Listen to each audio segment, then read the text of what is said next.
Lieutenant Daniel Hayes stood at the viewport of Harmony Point Space Station, watching the stars. He adjusted the collar of his Blue Earth Diplomatic Corps uniform and took a deep breath. After 3 months on this alien station, he still felt the wonder of being the first human representative in this sector of the galaxy. The massive window reflected his image. A tall man with short brown hair, green eyes, and a face that his mother always said looked too serious. Behind him, aliens of various species moved through the station's main promenade. Some looked almost human, while others defied easy description. Daniel had learned to recognize most of them now. Lieutenant Hayes, a melodic voice called from behind him. "Your presence is timely." Daniel turned to face Ambassador Shaziel, his Zellarian liaison. The ambassador's insect-like body towered over Daniel, with an exoskeleton that shifted colors like oil on water. 6 limbs moved with precise grace as the alien bowed slightly. "The Galactic Coalition reception begins in 30 minutes, Shaziel said. High Commander Kazuth of the Veltron Empire has specifically requested your attendance." Daniel nodded. "That's unexpected. The Veltrons haven't exactly been friendly to humans." "They are curious." Shaziel's antennae twitched, a sign of concern that Daniel had learned to recognize. "Be cautious. Veltrans value their customs above all else." "I've studied the briefings," Daniel said with a smile. "No direct eye contact, no touching of their ceremonial items, and absolutely no comments about their territorial disputes." Shaziel made a clicking sound that Daniel had come to understand was laughter. "Perhaps humans will succeed where other species have failed. Your kind seems to possess unusual diplomatic skills." As they walked toward the grand reception hall, alien beings of all types moved out of their way. Some nodded respectfully. Others watched with obvious distrust. Humanity was new to the galactic community, and many species remained unsure about Earth's intentions. The reception hall gleamed with polished stone imported from a dozen worlds. Floating lights changed colors slowly, creating patterns that Daniel found both beautiful and slightly disorienting. Representatives from over 30 species mingled, their varied languages creating a constant background hum despite the translation devices everyone wore. "The Veltron delegation approaches," Shaziel whispered. "Remember, they consider themselves the rightful rulers of this sector. Their cooperation is vital to Earth's integration into the coalition." Daniel straightened his posture as 5 reptilian aliens entered the room. The Veltrans walked with military precision, their scaled bodies covered in elaborate armor. Gems and metals adorned their ceremonial cloaks, signifying rank and accomplishments. The largest Veltran wore a cloak of deep red with gold symbols woven into the fabric. "High Commander Kazuth," Shaziel announced, lowering all 6 limbs in a formal bow. Daniel bowed as the protocol officer had taught him, not too deep, which would signal weakness, but respectfully. "So this is the human," Kazuth said, yellow eyes examining Daniel. The translation device rendered the Veltran's speech into flat, emotionless English. "Your species has caused quite the disturbance in our ordered galaxy. We hope to contribute positively to the Galactic Coalition," Daniel replied. "Earth has much to offer in science, culture, and cooperation." The High Commander's scales shifted slightly, a sign of skepticism or perhaps amusement. "Indeed. Your world was unknown to us until your ships appeared at the edge of Coalition space. Some find your sudden emergence suspicious." Daniel maintained his diplomatic smile. "We developed in isolation, Commander. Our star system was far from established transit routes. Now we seek friendship and mutual benefit with all species." "Noble words," Kazuth replied. "Yet your military vessels patrol your borders with impressive capabilities for a newly spacefaring race." "Merely defensive," Daniel assured him. "Earth has no imperial ambitions." The conversation continued as they moved through the reception. Daniel met representatives from dozens of worlds, some friendly, others reserved. The Zellarians remained his strongest allies, while the Veltrans watched his every move with obvious suspicion. 2 hours later, as the reception was concluding, Daniel found himself in a quieter section of the hall, discussing Earth's artistic traditions with a fascinated group of jellyfish-like beings from the water world of Nept. As he gestured to emphasize a point about human music, his hand accidentally brushed against something soft behind him. He turned to find himself face to face with High Commander Kazuth. The Veltron's ceremonial cloak had been touched by Daniel's hand. The room went silent. The High Commander's eyes narrowed to slits. "You dare?" he hissed, scales darkening to a deep crimson. "You defile the Imperial regalia?"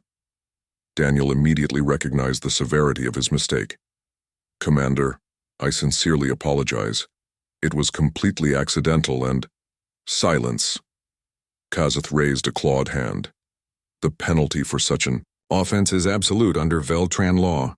Shaziel rushed forward. "High Commander, surely an allowance can be made for the human's ignorance of—" "The law is the law," Kazuth interrupted. "For touching the cloak of the Imperial representative, the penalty is death." The room erupted in shocked murmurs. Daniel felt his heart pounding. "Commander, as Earth's representative, I formally request diplomatic immunity in this matter." "Diplomatic immunity does not override Veltran's sacred law," said one of Kazuth's advisors. "The Coalition Charter specifically permits member species to enforce cultural taboos with visiting representatives." Two Veltron guards moved to Daniel's sides, their weapons ready. "This is absurd," Daniel said, struggling to remain calm. "I represent 17 billion humans. This action would severely damage relations with Earth." High Commander Kazuth looked unmoved. "Then Earth will learn the proper respect for Veltron customs. Take him." The guards seized Daniel's arms. Around the room, representatives from various species watched in shock. Some protested while others remained silent, unwilling to challenge the powerful Veltron Empire. "Contact Earth immediately," Daniel called to Shaziel as he was dragged away. "Tell them what happened. Tell them—" The doors closed behind him, cutting off his words. 3 hours later, the execution was broadcast across all Coalition channels. High Commander Kazuth personally delivered the sentence, declaring it a necessary correction to maintain galactic order. The Galactic Coalition Council, after a hasty emergency session, issued a statement endorsing the execution as regrettable but lawful under Veltran custom. They expected Earth to protest formally, perhaps withdraw from Coalition territories temporarily. Standard diplomatic responses from an emerging species suffering its first interstellar incident. What they didn't understand was that humans didn't think like other species in the galaxy. They didn't calculate losses in terms of rank or strategic value. To humanity, Daniel Hayes wasn't just a lieutenant or a diplomatic officer. He was one of their own. And now, he was gone. Earth's response would soon shock the entire galaxy. The news of Daniel Hayes' execution reached Earth 16 hours later. The video spread across every screen on the planet within minutes. People watched in horror as the Veltron High Commander ended the life of humanity's diplomat over what appeared to be a simple accident. President Laura Martinez sat alone in the Oval Office, her eyes fixed on the screen as the recording played for the 5th time. She was a tall woman with short gray hair and eyes that had seen 3 wars before humanity united under a single government. Her hands, folded tightly on her desk, trembled slightly with controlled anger. "Play it again," she said to her AI assistant. "Madam, President, you have already viewed the execution 5 times, the AI replied. "The United Earth Council is assembled and waiting." Martinez stood up. "Then it's time to give them an answer." The United Earth Council chamber was filled to capacity. 50 representatives from Earth's region sat in tense silence as President Martinez entered. The massive screens around the room displayed the faces of billions of humans watching this emergency session from around the world. 16 hours ago, Martinez began, her voice steady. Lieutenant Daniel Hayes was murdered by the Veltron Empire for accidentally touching a ceremonial garment. The Galactic Coalition has endorsed this action as lawful under Veltran custom. She paused, looking at each council member. They expect us to accept this, to file a protest. to negotiate for better treatment in the future. They believe we will play by their rules. Martinez's voice grew harder. They are wrong. Counselor John Bennett from North America stood up. Madam President, military options against the Veltrans would be complicated. They control 17 systems with advanced defense networks. We would need months to— We will not go to war, Martinez interrupted. Not yet. First, we will show them something they don't expect. Martinez pressed a button on her podium. A holographic display appeared showing Earth and its colonies throughout the solar system. As of this moment, Earth is going silent. We are recalling all human representatives from Coalition space. All communication channels will be cut. Our defense grid will be activated at full power, isolating our solar system completely. Gasps echoed through the chamber. The Coalition ambassadors currently on Earth will be escorted to their vessels and sent home with a single message. Humanity will speak to the galaxy again when we are ready. Counselor Elena Vasquez from South America leaned forward.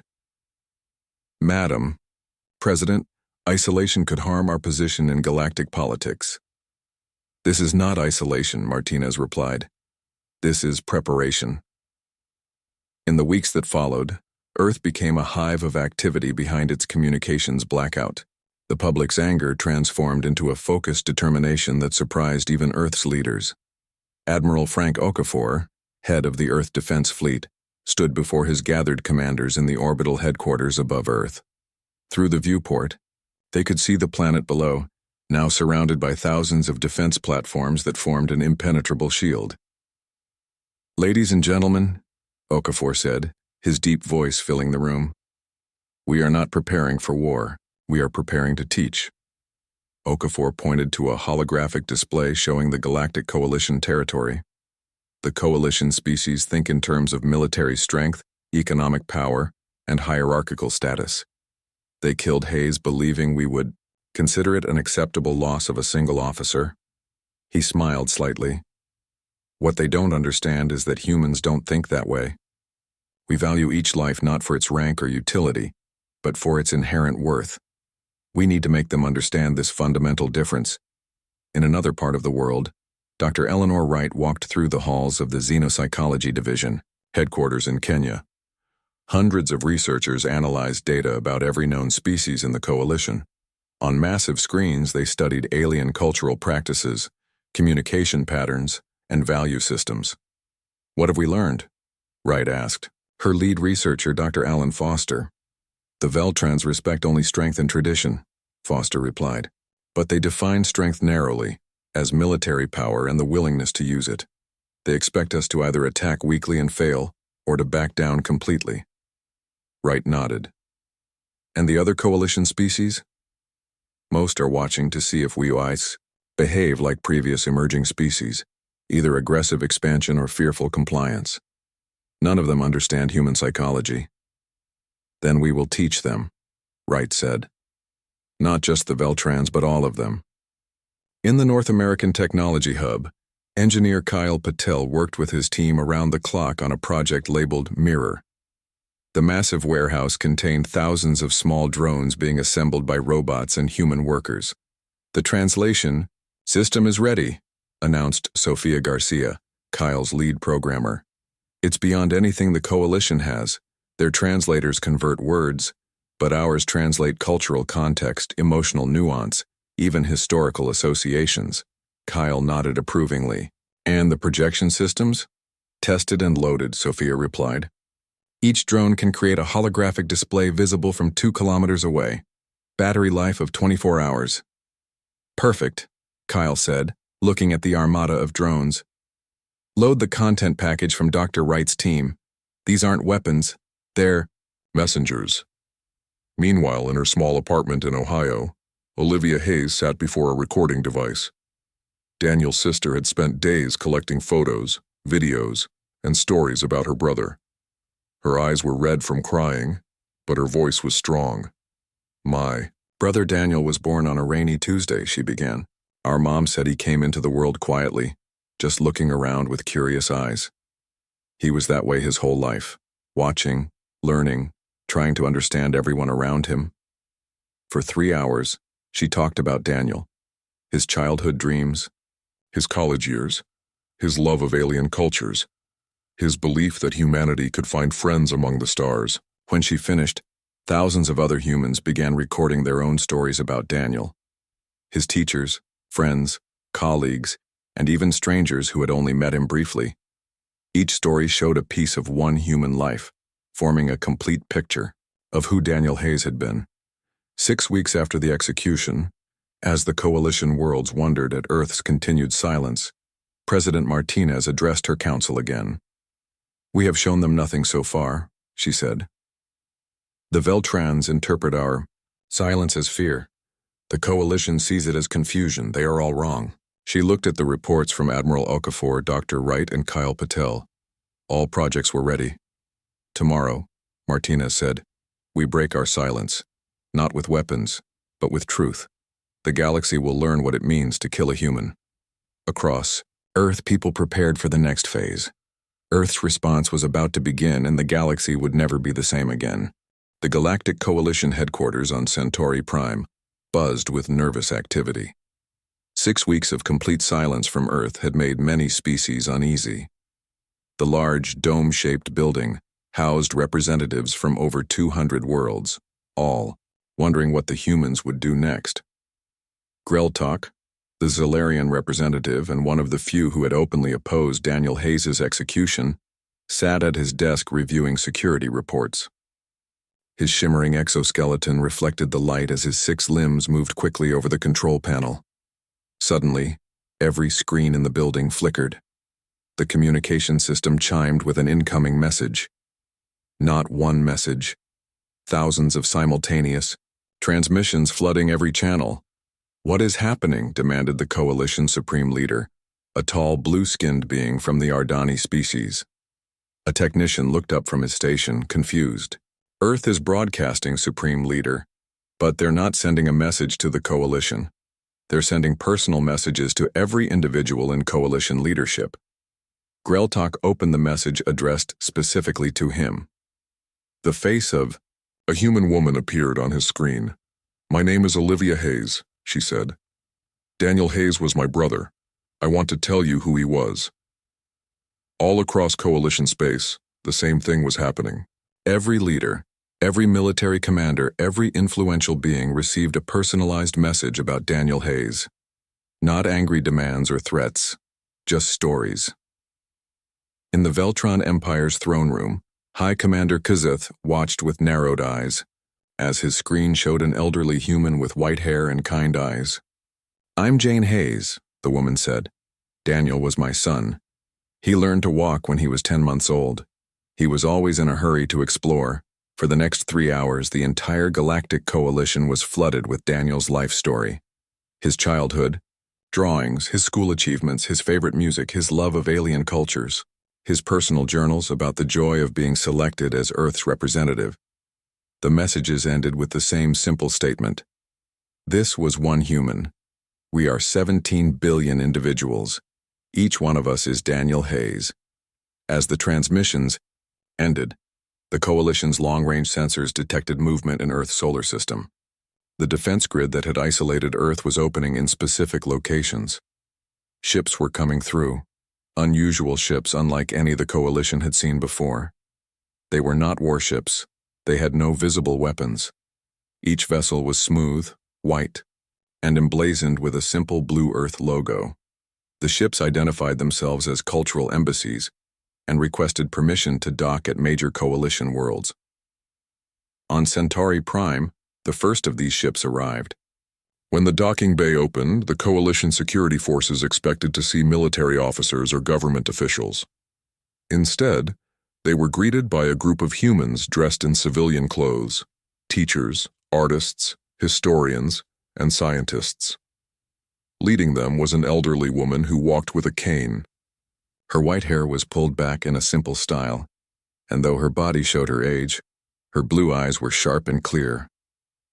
"I am Patricia Hayes," she announced to the stunned Coalition Welcome Committee. "I am Daniel's grandmother. I request an audience with the Coalition Supreme Council." The council chamber had never been so quiet. Hundreds of representatives watched as Patricia Hayes, 82 years old, walked slowly to the center of the room. She carried no weapons, wore no armor, and was accompanied by no guards. "Thank you for seeing me," Patricia said, her voice strong despite her age. "I have come to explain why Earth went silent and what we intend to do now." Supreme Leader Ardani leaned forward. "We expected military demands or economic sanctions, Mrs. Hayes." Patricia smiled slightly. "You expected what you would do? Humans are different." She pressed a small device in her hand, and a hologram appeared beside her, a perfect image of Daniel Hayes. "My grandson believed in peace through understanding," Patricia continued. "When you executed him, you expected us to either attack weakly and fail, or back down completely. You did not consider a third option." "And what is this third option?" asked High Commander Keth, who had been summoned to the council. "Education," Patricia replied simply. "We will teach you who we are." She explained that Earth was launching what they called the Empathy Initiative. Instead of ambassadors, Earth was sending teachers, artists, and scientists throughout coalition space. They would share human culture, history, values, and technology freely.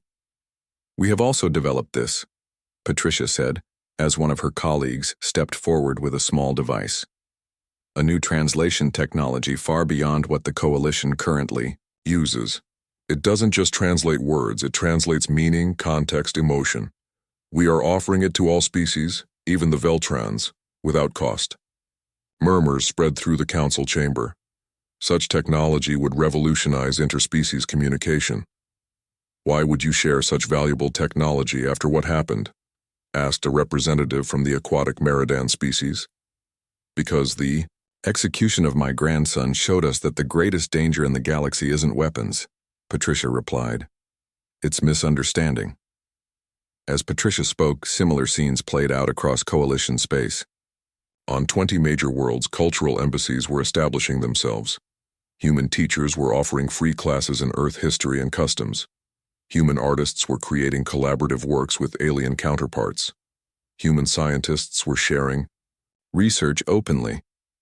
And on the Veltran throne world, a special envoy had arrived, Daniel's mother, Jane Hayes. She had requested a personal audience with the Veltran Emperor himself.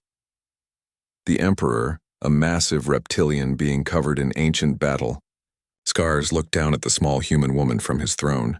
"You have courage to come here," the Emperor said. "Your son violated our most sacred laws." Jane Hayes looked up at him without fear. "My son accidentally touched a piece of cloth. Your commander took his life for it. I have come to help you. Understand why that decision was unwise. Is that a threat?" The Emperor's scales darkened. "No," Jane replied calmly. "It's an opportunity. I didn't come for revenge. I came to show you something your empire has never valued. Mercy." She opened a small container she had brought with her. Inside was a collection of earth plant seeds. "These are from Daniel's garden on Earth. They grow flowers of many colors. I offer them as a gift to your world." The Emperor stared at her in confusion. This was not how conquered species behaved. This was not how enemies acted. As Jane Hayes stood before the ruler of the species that had killed her son, offering gifts instead of threats, the coalition began to realize that humans were unlike any species they had encountered before.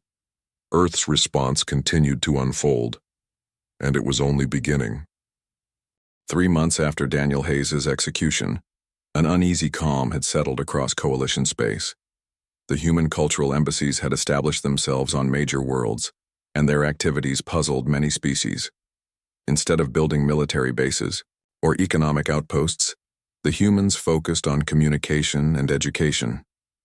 On the Veltran throne world, military sensors detected something entering their atmosphere. Alarms blared across the capital city as Veltran defense forces scrambled to respond. "Hi." Commander Kazith stormed into the control center, his scales dark with anger. "What is approaching? Earth vessels?" "A single small craft," reported the sensor officer. "Unmanned. No weapons detected."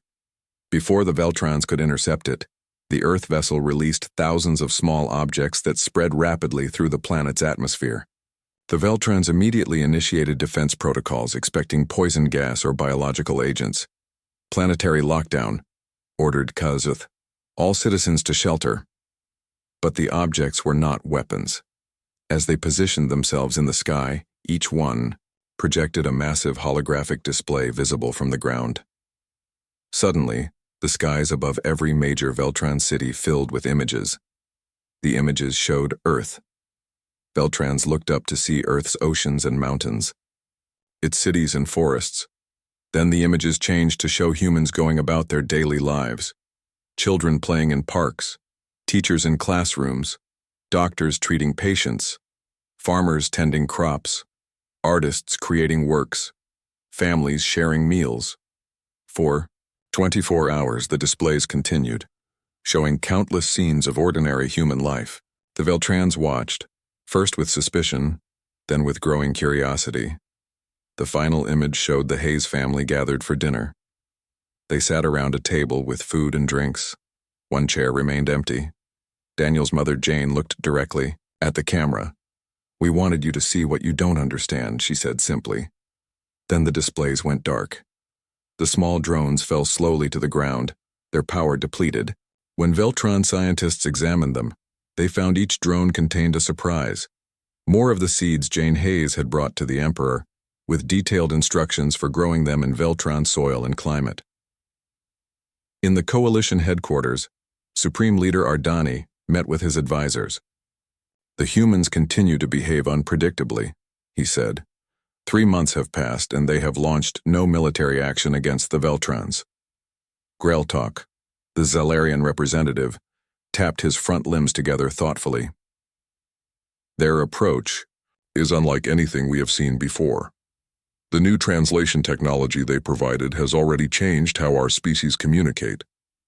Indeed, across coalition space, the advanced translation devices had begun to transform interactions between species.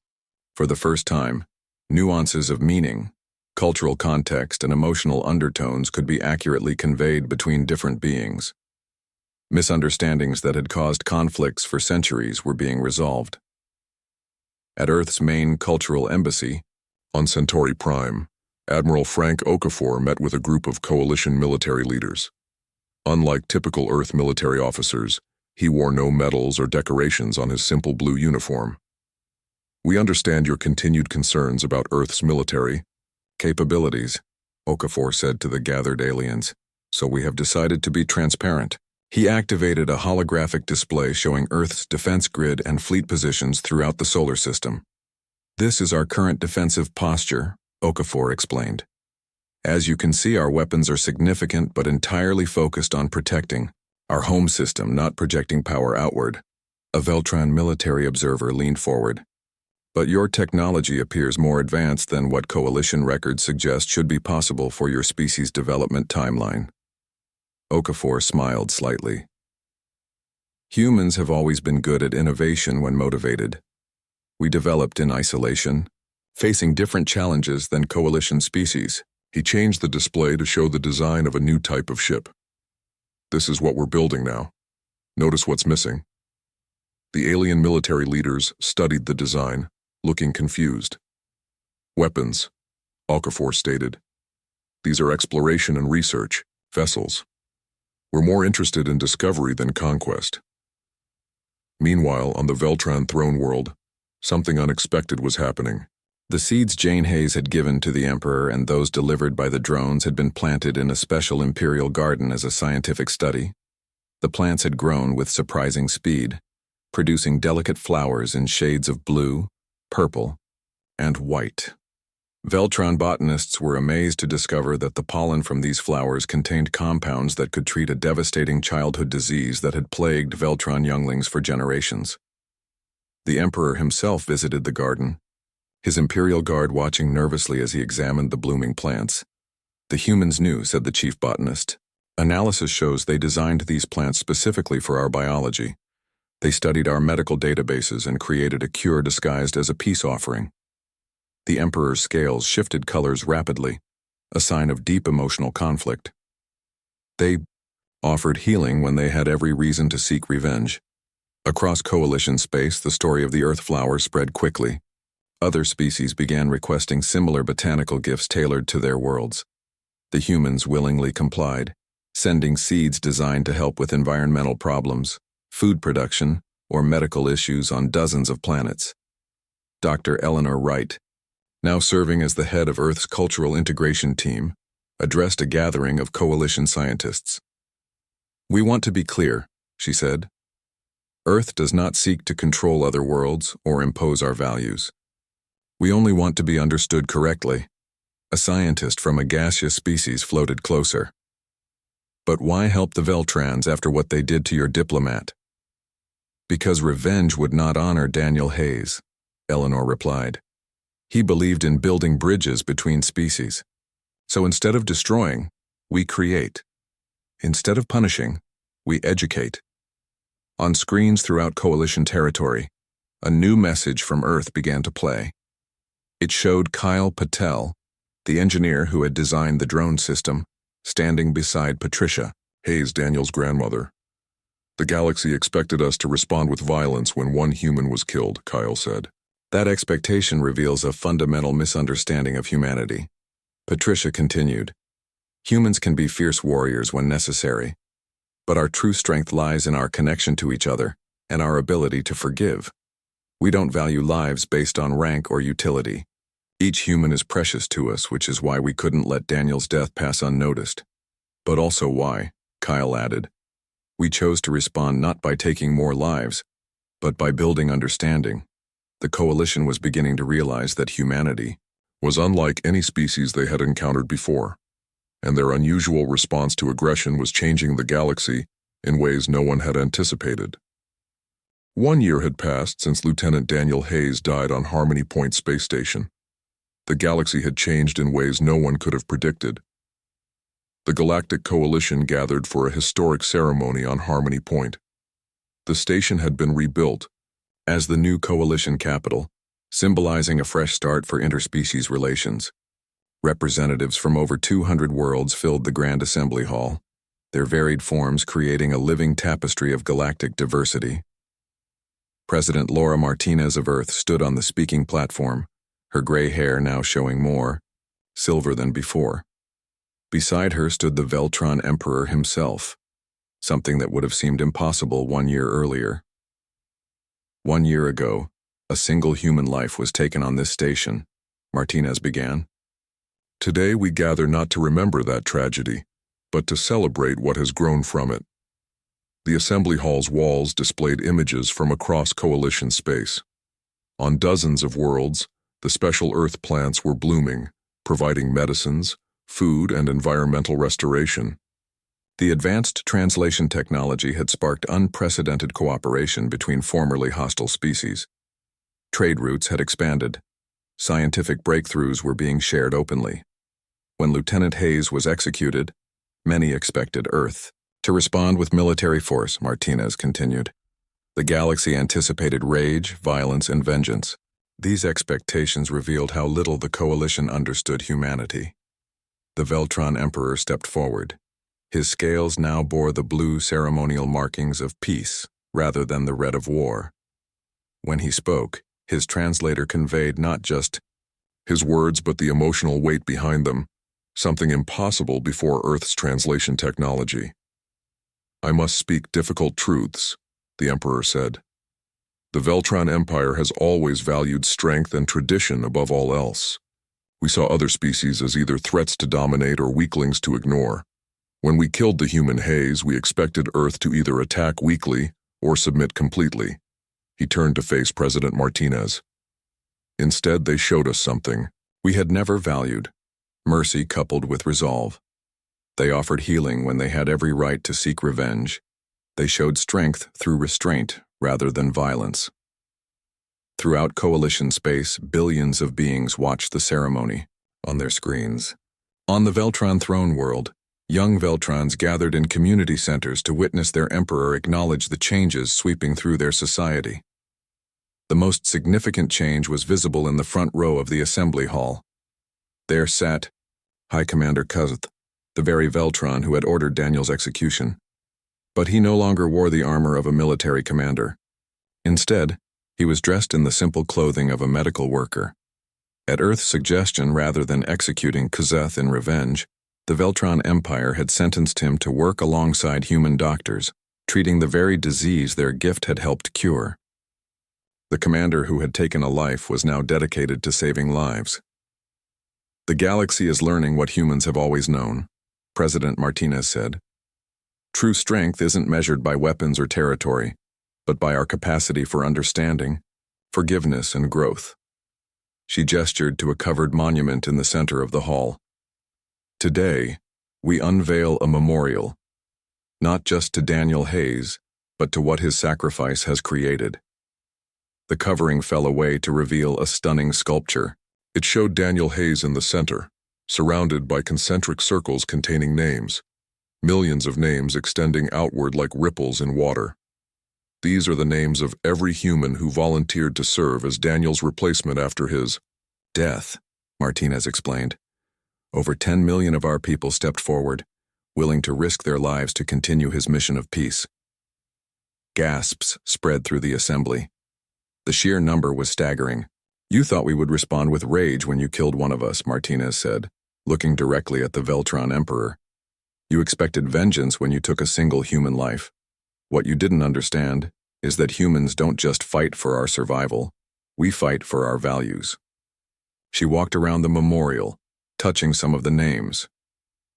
"Daniel believed in peace through understanding. We have honored him not through revenge, but by proving him right." The final part of Earth's response was announced next. The Hayes Initiative, a massive educational exchange program. Human teachers would travel throughout the galaxy, and Coalition youth would study on Earth. 1 year ago, one human died on this station, Martinez said. Today, because of that tragedy, billions of beings throughout the galaxy live better lives. The medicine created from our gift plants saves thousands of children each day. The translation: technology prevents conflicts that would have claimed countless lives. The scientific cooperation has solved problems that plagued worlds for centuries. The Veltron Emperor stepped forward again. "We slaughtered one human," he said solemnly. "Their response was to make us better than we were. This is a debt we cannot repay." Martinez smiled. "It was never about debt. It was about showing you who we really are." As the ceremony concluded, news arrived from across Coalition space. The plants Earth had provided were evolving, adapting to their new worlds in unexpected ways. On the Veltron throne world, the flowers had begun to change color, displaying patterns that matched Veltron historical symbols of peace. Later, at a private gathering of Earth representatives, Admiral Okafor raised a glass in a toast. "To Lieutenant Daniel Hayes," he said, "the diplomat who changed the galaxy." Patricia Hayes, Daniel's grandmother, looked out at the stars visible through the station's windows. "He would be proud," she said softly. "Not of what happened to him, but of what we chose to do about it." Throughout Coalition space, a saying began to spread among diplomats and military leaders. "Earn the friendship of humans if you can, but never ever make them teach you a lesson." The species that had been dismissed as soft, emotional, and unpredictable had revealed a strength none had anticipated: the power of deliberate, strategic compassion combined with unflinching resolve. They had slaughtered one human. Earth's response had transformed the galaxy.